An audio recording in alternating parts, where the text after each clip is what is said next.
Lord, please send some help. Inirekomenda na ng PHIVOLCS na huwag tayuan ng anumang istruktura ang 8 kilometrong Bogo Bay Fault na mitya ng 6.9 magnitude na lindol sa Cebu. Sakop niya ng 5 metrong magkabilang gilid ng fault na 400 taong hindi gumalaw bago noong September 30. Nakatutok live si Nico Sereno ng GMA Regional TV. Nico. Emil, personal na ininspeksyon ng mga tauhan ng PHIVOLCS ang Bogo Bay Fault. Ngayon lang muling nadiskubre dahil 1600s pa huling gumalaw.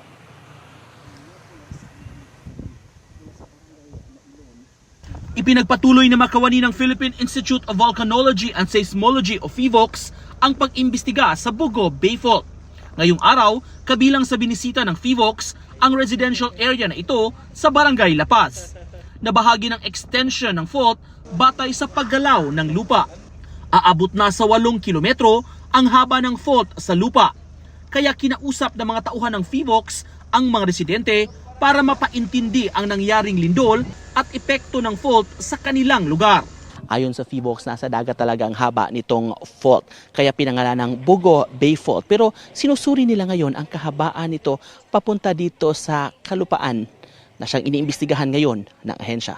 Sa kalupaan, tumuloy ang fault papuntang barangay na Ilon, Dakit at La Paz. Ang ini-expect kasi natin based sa magnitude ng lindol at saka sa distribution ng aftershock, ang fault na gumalaw kasi ay around 40 to 50 kilometers. So, hindi naman lahat yun magpapakita. Most of it is nasa dagat. Tapos yung tinutukoy nga natin gaano kahaba yung nagpakita dito sa kalupaan, lalo na dito sa Bogo City. Rekomendasyon ng PHIVOLCS sa city government magpatupad ng buffer zone sa mismong fault at sa tig-5 metro ng magkabilang panig nito. 5 meters buffer zone on both sides of the fault. Yun yung supposedly hindi tayo magtatayo ng struktura kasi wala pa tayong ganun ka engineering intervention when it comes to damages due to ground rupture.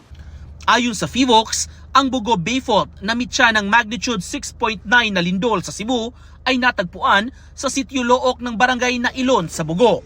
Sa naturang barangay, malalaking bitak ang makikita maging sa pag-uka ng simentong kalsada. As of now, nakapagmapa na po sila ng around 6 kilometers, but a big part of this fault ay nasa dagat. Kaya tinatawag natin yung Bogo Bay Fault kasi ang epicenter ay nasa dagat din. Base sa kanilang records, 400 taon na itong hindi gumagalaw. But with the magnitude 6.9 event, nagpakita ulit sa atin yung Bogo Bay Fault. Walang activity ito for the last since 1600s. Okay. And so it means that wala activity for the last 400 years. Sa estimate sa kapitan ng barangay, aabot sa 200 hanggang 300 bahay ang totally damaged. Hindi pa kabilang ang mga minor damages ng mas maraming bahay. Ngayon pa lang, handa na ang barangay na ipatupad ang rekomendasyong huwag tayuan ang mismong fault at tig-5 metrong gilid nito. Kung panlitag mauna siya kuan gyud sa mua nga force evacuate, pa-force evacuate yun ginako na sila kay ang atong itanaw ang safety man sa itong mga lumulupyo. Now, total dili man tama kaingon nga ang ilang pag-transfer dito lifetime na kun dili temporary naman kay Dapat yung bahay mo can withstand an intensity 8 ground shaking by following yung mga provisions dun sa National Structural Code of the Philippines. Inirekomendaring wag nang tayuan ng istruktura ang mga sinkhole at iba pang bitak. Sa San Remigio, mahigit 30 ang naitalang sinkholes. May ganito rin sa Bogo City at sa ibang bayan. Kaya nagsasagawa na ng pagsusuri sa buong Cebu ang Mines and Geosciences Bureau. Emil, tuloy-tuloy pa rin ang investigasyon kung hanggang saan itong Bogo Bay Fault. Samantala, mayat-maya pa rin ang aftershocks dito sa Bogo City at mga katabing bayan. Kaya't karamihan ay takot pang bumalik sa kanilang mga bahay at nakatent lang. Emil? Maraming salamat, Nico Sereno ng GMA Regional TV. Pahirapan pa rin ang ilang biyahe sa Cebu dahil sa mga sinirang pasilidad ng lindol tulad ng pantalan sa bayan ng Tabogon. Sarado rin ang isang tulay sa bayan ng Borbon. Ang sitwasyon doon sa live na pagtutok ni Ian. Ian. Vicky, sa pag-iikot nga natin dito sa Northern Cebu, iba't ibang mukha pa ng pinsala ng lindol ang ating nakita gaya nga doon sa bayan ng Tabogon. Dito naman sa bayan ng Bourbon, isang lola ang nasawi matapos ng magiba itong kanilang dalawang palapag na tahanan sa lakas ng lindol. Wasak na kalsada ang bumungad sa amin sa pagpunta sa Tabogon Port habang ang mismong pier nito kasamang nawasak at tuluyang bumaba ng maganapang malakas na lindol. Pa-high tide pa lang pero makikita nyo po may tubig na dito sa kanilang pantalan dito dahil nga po bumaba talaga yung kanilang port matapos nga yung napakalakas na lindol. At napapansin din natin may tubig na dito sa kanilang Coast Guard substation dahil nga po talagang pinapasok na ng tubig itong kanilang port na malaki ang ibinaba dahil sa 6.9 magnitude na lindol. Ang mga taga Coast Guard nagtayo na kanina ng tent na pansamantala nilang magiging tanggapan. Yung sa Coast Guard District Central Visayas, sir, nag-coordinate dito, sir, kung pwede bang mag-dock yung barko na may dalang relief goods, pero negative, sir. Pati sa Sugod, sir, kasi area ko, sir, so Bourbon tsaka Sugod. Cargo ships at mga bangka lang ang gumagamit ngayon ng pier, kaya walang biyaheng apektado. Ang boardwalk ng bayan lumundo sa bandang gitna at naputol sa dulong bahagi. Ang bayan ng Tabogon, katabi ng epicenter ng lindol na Bogo City.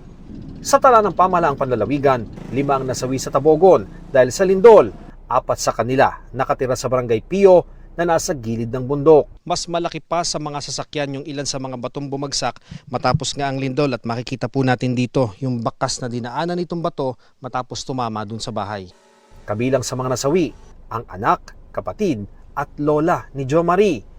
Nahugot pa raw ni Jo Marie sa guho ang anak at kapatid at nadala sa pagamutan. Pero nasawi kalaunan sa tindi ng mga tinamong sugat sa iba't ibang bahagi ng katawan. Ang anak niyang naputulan ng mga paa. Nagtanong pa raw kung makakalakad pa ba siya, makapapasok pa sa eskwela at makikita pa ba ang kanyang mama. Sobrang sakit po, sir, eh. Sobra talaga po. Hindi ko po kaya po. Pero kakayanin namin po kasi nangyari na po eh. Yung sakit, iiwan ko pa lahat po eh. Hindi mawala eh. Kahit saan na sila pa rin yung naanak ko eh. Sila nandyan sa isip ko eh. Kabilang sa mga napinsalang kalsada at tulay sa probinsya, ang Nipa Bridge na nagdurugtong sa Tabogon at Bourbon. Ang karaniwang dinaraanan papunta at mula Cebu City. Sarado ito dahil malakas na raw ang uga. Sa barangay Bili, sa bayan ng Bourbon, nagiba ang 2 palapag na bahay na ito Martes ng gabi. Agad nasawi si Doray Urot. Miyerkules ng hapon na nakuha ang kanyang bangkay.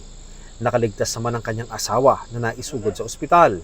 Ang bahay nila na dating nasa gilid ng kalsada, umusad pagilid. Sobrang sakit. Nagsige pa migtawag og rescue. Oo. Vicky, nung weekend ay umaabot nga ng 12 hours yung biyahe mula Cebu City patungo dito sa Northern Cebu. Kaya naman sa dami kasi yan nung mga nais na magdala ng mga relief goods. Kaya naman ang apila ng pamahalaang panlalawigan ay ipagkatiwala doon sa kanilang mga donation hub sa Kapitolyo at maging sa Danao Boardwalk yung kanilang mga relief goods para nga maibsan yung dami ng mga sasakyan na pumaparito sa Northern Cebu. Yan muna ang latest mula rito sa bayan ng Bourbon. Balik sa iyo, Vicky. Maraming salamat sa iyo, Ian Cruz. 11 ang sugatan matapos madisgrasya ang pick-up na maghahatid sana ng tulong sa mga biktima ng lindol sa Cebu. Pababa ng pakurbang kalsada ang pick-up na may dalang relief goods nang makabanggaan nito ang nasa harapang sasakyan. Sumalpok sa konkretong pader ang pick-up habang bumaligtad ang binangga nito. Nagpapagaling sa ospital ang mga sugatan. Ayon sa pulisya, nagkaproblema sa preno ang pick-up na maghahatid sana ng tulong sa mga nilindol nilang kaanak sa Northern Cebu. Papunta sa Balamban ang isa pang sasakyan.